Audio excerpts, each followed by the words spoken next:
আমার স্বামীকে স্টাফের লোক মারেছিল, স্টাফের লোক বলেননি কই, আমাকে জানায়নি কই।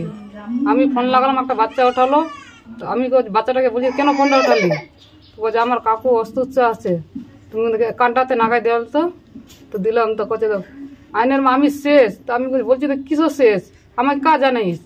তো বলছে আমি শেষ, আমার পেটের দরদ অনেক আছে, আমি পেট ফাটিয়ে যাবে, আমার আজকেই পেট ফাটিয়ে যাবে বলছে। তা আমার ছোপাকাকে দেখবি খাবি, মানে এই কথাগুলো বলেছিল। এটাই কথা বলেছিল। তো আপনার স্বামীকে কারা মারধর করেছে? স্টাফের লোকে মারে দূর করেছিল। তো আপনার স্বামী কোথায় থাকতো? জয়পুরে। ওখানে কি কাজ করতো? ওখানে সোনার দোকানে। তো সোনার দোকানের যারা অন্যান্য স্টাফ তারাই মারধর করেছে? হ্যাঁ, সোনার দোকানের স্টাফ মার। যখন আপনি ফোনে কথা বলছিলেন তখন জানায়নি আপনার স্বামী? না, জানায়নি আমাকে। তারপরে আপনি কি করে জানতে পারলেন যে আপনার স্বামী অসুস্থ হয়ে বা মারধর খেয়ে হাসপাতালে ভর্তি?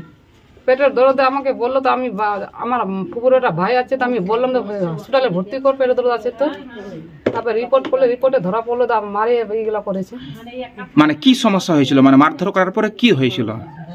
ঝাড়া পাশা বন্ধ হয়ে গেছিল, তারপরে লারি ভুটি ফেটে দিয়েছিল মারে।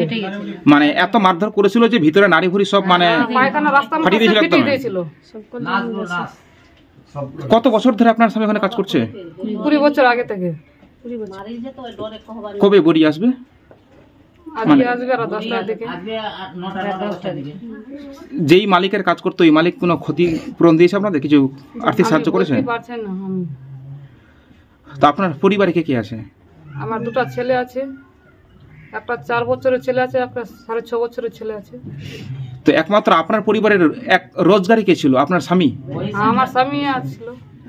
যখন জ্ঞান ছিল বলেছে যে আমাকে খুব মারধর করেছে ওখানে। মানে ডাক্তারকে জানিয়েছে? হ্যাঁ, যে তাকে মারধর করেছে? হ্যাঁ, ওখানে ও যাই নিয়ে গেছে, ওর ভাই, পুরোটা ভাই, তাকে ও ভাইকে জানিয়েছে ও? হ্যাঁ, যে আমাকে পর্যন্ত মারধর করেছে ওখানে।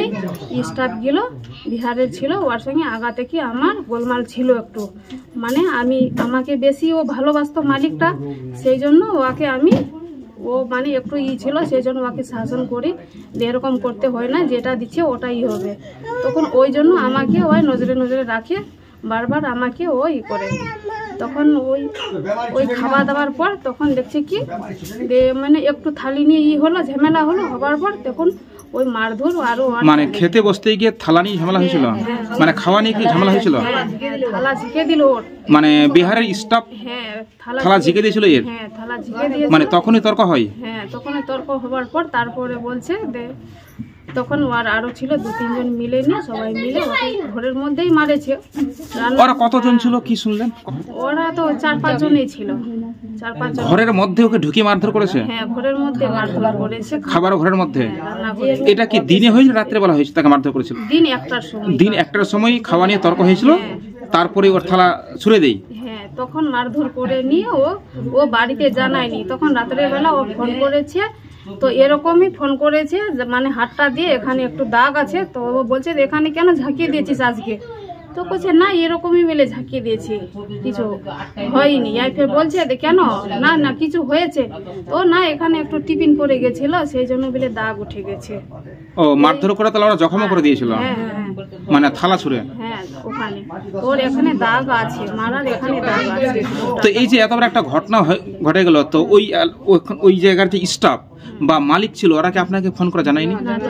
ওরা জানেনি, মালিকও তো ওখানে নাই, খালি স্টাফরাই আছে ওখানে।